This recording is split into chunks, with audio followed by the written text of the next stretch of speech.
Well, hello there, and welcome to CoffeeKlatsch. I'm your hostess, Ebenezer Estelle. Now, you're asking, what is a CoffeeKlatsch? Well, that's where a group of friends and neighbors get together, and they have their favorite beverage, and they have some fun and talk about everything under the sun. When your friends and family can't get a hold of you, you just tell them you're at the CoffeeKlatsch and invite them on in. They're always welcome.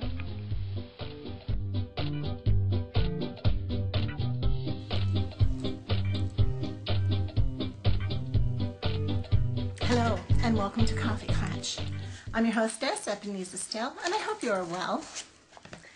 Well, summertime in the Northern Hemisphere. Oh, and it's been a hot one.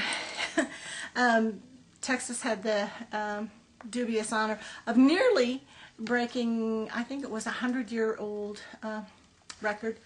I don't know how old it was, but anyway, it was a record of, I think it was, they missed it by like a few days.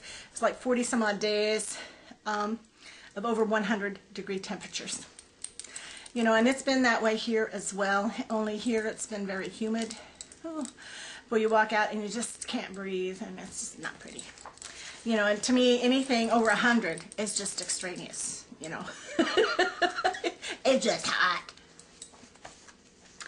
And, you know, why is it that when you're in the middle of something, such as the floods that are going on here in around here with the Missouri River, you know, that because they're affecting South Dakota, Iowa, and Nebraska, so it's like a tri-state area right here in the area, and I'm sure there's more flooding.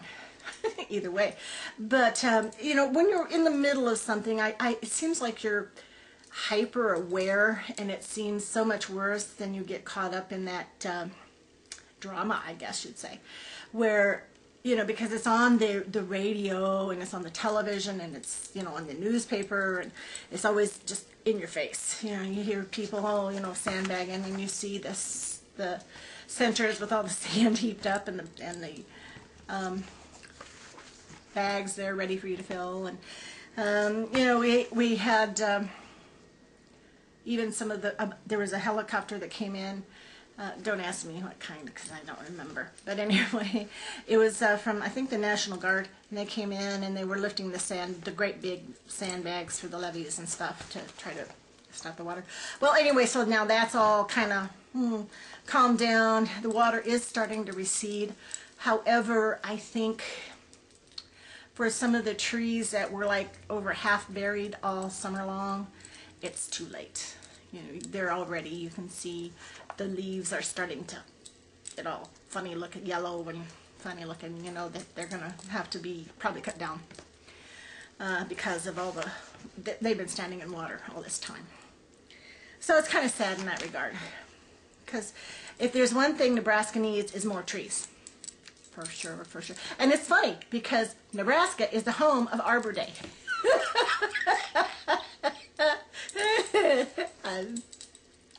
I don't know. Okay, so we're going to get back with our warnings, product labels, and we'll go through those. And my apologies for being so late. But here we go. Warning: Riders of personal watercraft may suffer injury due to the forceful injection of water into body cavities, either by falling into the water or while mounting the craft. Now, this is in the manual for a jet ski. Yeah. Warning: do not climb inside this bag and zip it up. Doing so will cause injury and death.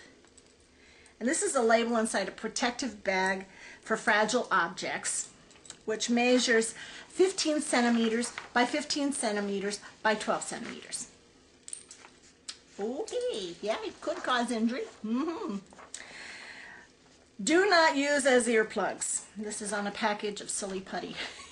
And I know there's some doctors out there that are going, yeah, I've had to dig a lot of it out of the ears. You know, I don't know why, but yeah. It conforms to the ear canal, gets warm. And anyway, Leave it to a kid. Please store in the cold section of the refrigerator on a bag of fresh grapes in Australia. Now, a refrigerator is supposed to be cold, isn't it? So, why do they have to tell you to put it in the cold section? I don't know. Warning, knives are sharp.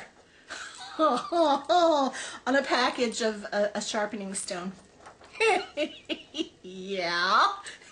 You know, it just makes you wonder, why are these necessary?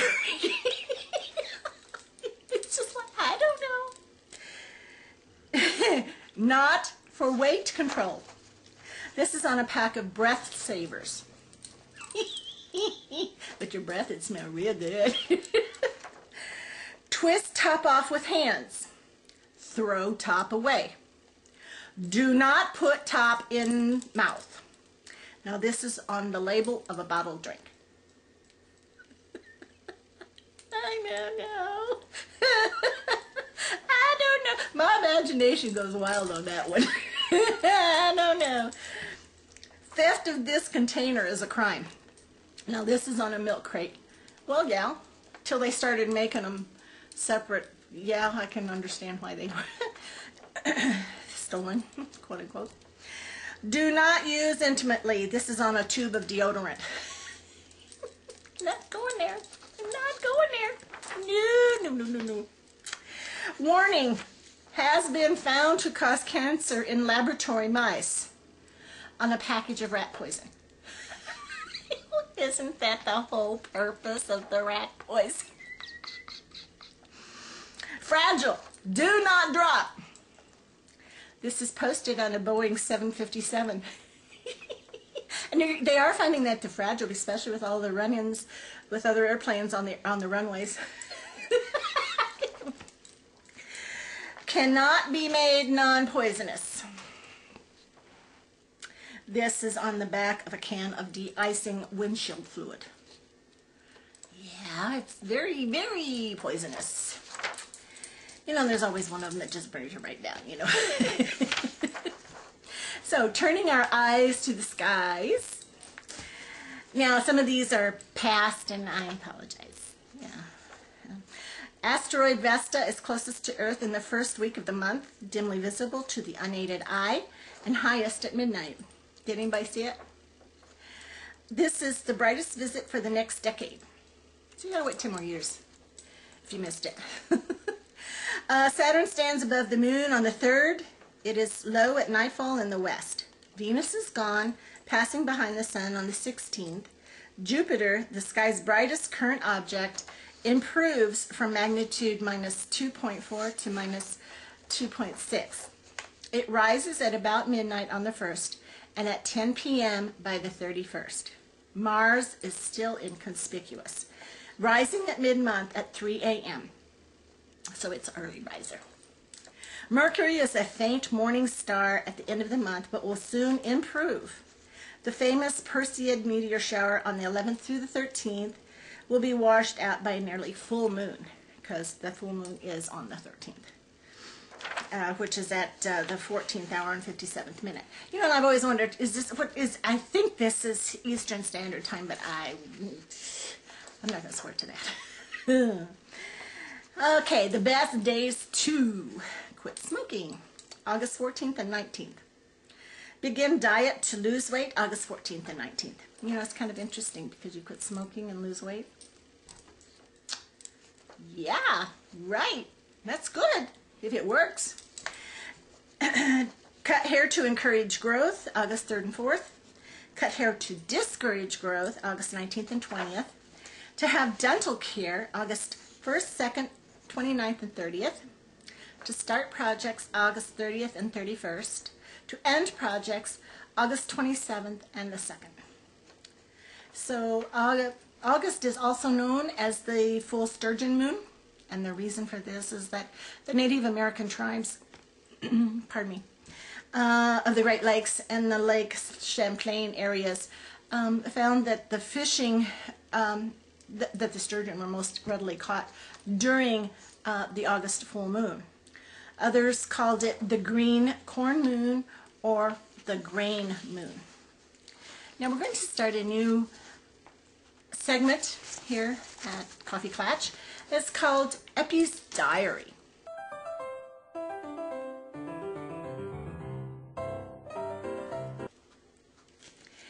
And have you ever noticed when you have like bad things happen?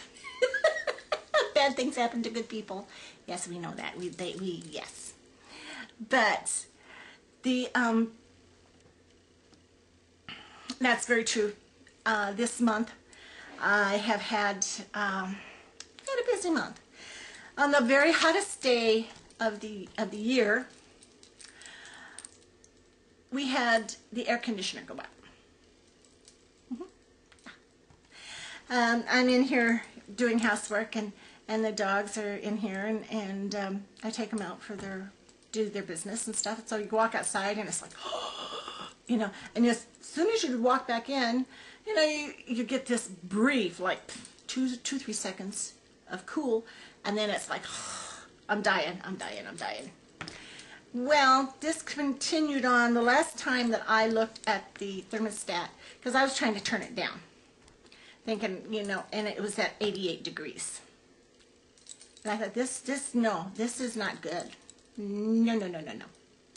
So I'm drinking water because I'm just sweating it out faster than I can take it in, it seems like.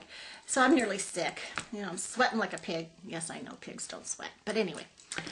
And the poor dogs are just suffering. So I took a bandana and wrung it, put some cold water on it, cool, tepid water, and wrung it out and tied it around their necks to try to keep them cool. And they seemed to appreciate it. They didn't try to get it off by any way, shape, or form.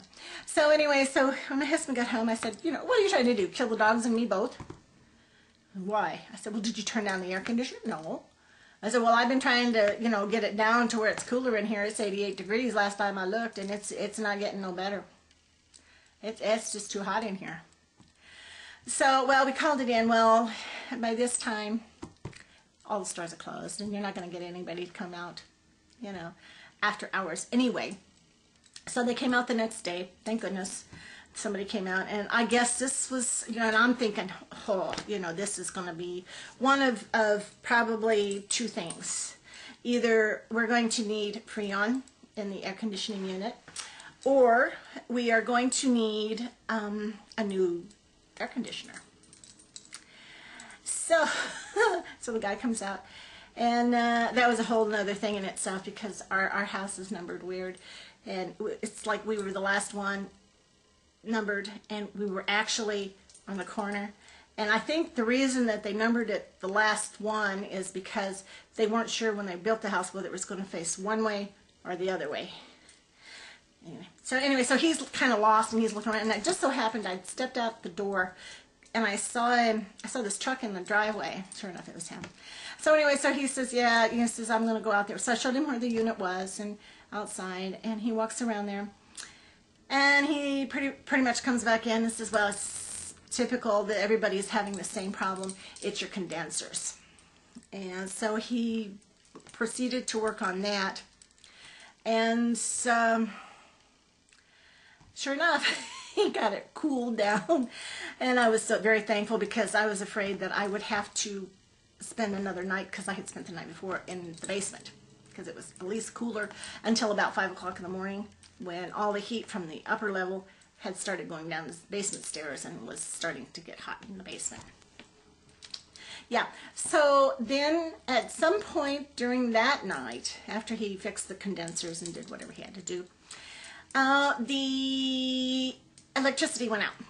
I don't know how long it went out, because I woke up at 3 o'clock in the morning, and the ceiling fan was stopped. The night light was off. So you're stumbling around in the dark. And I went out to the living room, and I sat in my recliner under the ceiling fan.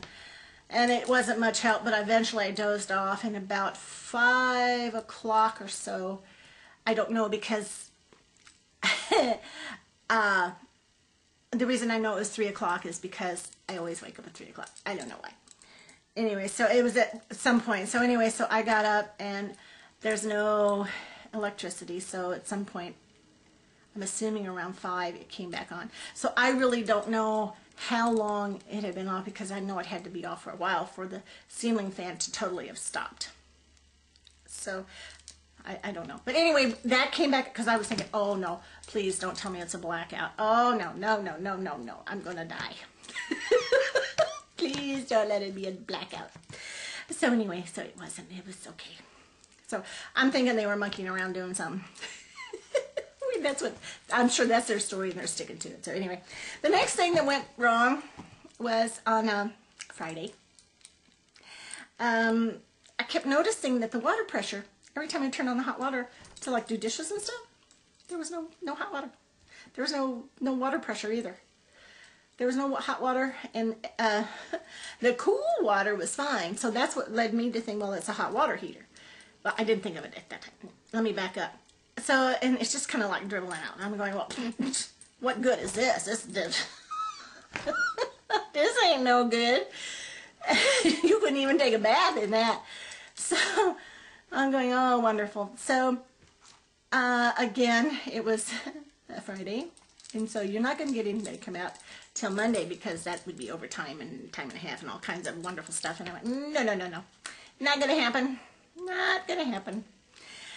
So, sure enough, they came out, and they checked it, and sure enough, it was, oh, that was a fiasco too. They came out, couldn't do anything, had to go back, come back the next day with the hot water heater, because I didn't know that it was a water heater that was kaput. And anyway, so that was, so by this time, it is Wednesday, the following week.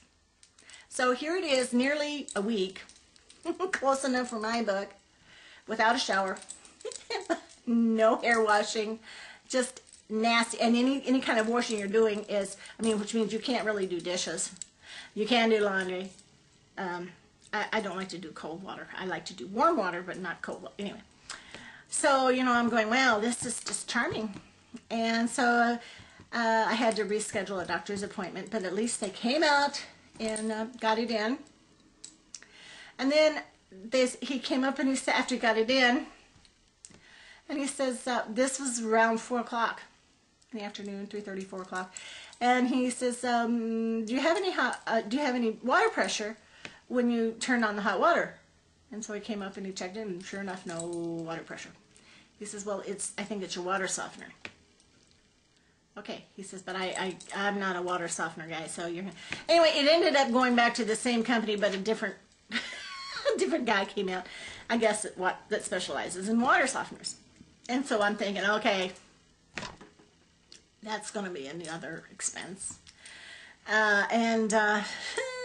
Well, fortunately, he went down there and he looked at it, and he says, oh, it's just this little part, and it's preventing this thing from operating, and so that it's, yeah, anyway. So the guy, because the day before, the guy had taken it so that it bypassed the water softener, and at least we could have hot water.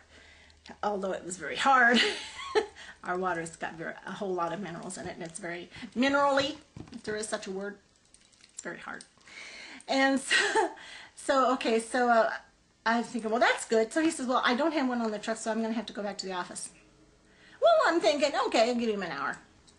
Yeah, that gives him plenty of time to go to the office and, you know, get the part and come back and put it in, you know.